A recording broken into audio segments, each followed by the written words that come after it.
Welkom weer by ons aandgodsdiens vanaand. Vanaand kom dit uit 1 Petrus 2 vers 11 tot 17.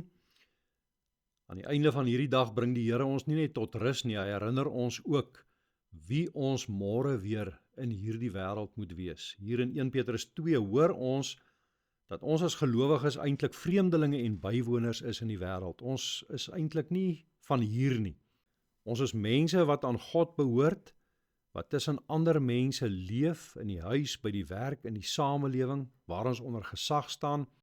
Maar omdat ons aan hom behoort en nie van hierdie wêreld is nie, roep hy ons tot 'n lewe wat eerbaar is, wat gehoorsaam is voor hom. Omdat ons nie van hierdie wêreld is nie, roep hy ons tot 'n lewe wat goed, eerbaar en gehoorsaam is voor hom. Kom ons luister nou na die woord van die Here uit 1 Petrus 2, vers 11 tot 17. Geliefdes, ek vermaan julle as bywoners en vreemdelinge, om julle te onthou van vleeslike begeertes wat stryd voer teen die siel, en hou julle lewenswandel onder die heidene skoon, sodat as hulle van julle kwaad spreek soos van kwaaddoeners, hulle op grond van die goeie werke wat hulle aanskou, God kan verheerlik in die dag van besoeking. Wees dan onderdanig aan elke menslike verordening ter wille van die Here, of dit die koning is as opperheer, of die goewerneurs as sy gesante, om wel die kwaaddoeners te straf, maar die wat goed doen te prys. Want so is dit die wil van God, dat julle deur goed te doen, die onkunde van die dwaase mense tot swye sal bring, as vrymense, en nie asof julle die vryheid het as 'n dekmantel vir die boosheid nie, maar as diensknegte van God. Julle moet almal eer, die broederskap lief hê, God vrees, die koning eer. Die Here roep ons hier om nie deur ons sondige begeertes beheer te word nie, maar om so te lewe dat ons lewende getuienis is van sy genade.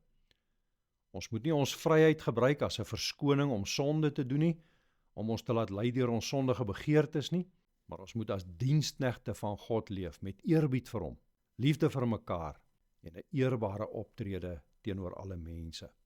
Kom ons bid saam. Here ons God en Vader, aan die einde van hierdie dag word ons weer stil voor U. U weet hoe maklik word ons deur ons begeertes, deur ons vrese, deur die irritasies van die dag meegesleer. U ken die dinge wat in ons in opstand kom teen die lewe waartoe U ons in Jesus Christus roep.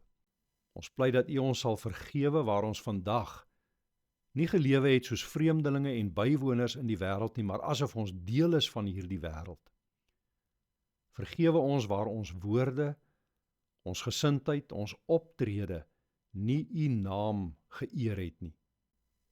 Gee Here dat ons rus vanaand nie net 'n liggaamlike rus sal wees nie, maar dat ons werklik ook in Christus tot rus sal kom wanneer ons ons neerlê. Laat ons aan die slaap raak vanaand met die wete dat ons aan U behoort. En wanneer ons môre wakker word, leer ons om ons vryheid nie te gebruik as 'n dekmantel vir die kwaad nie, maar om waarlik as U diensknegte te leef. Dit bid ons in Jesus naam. Amen.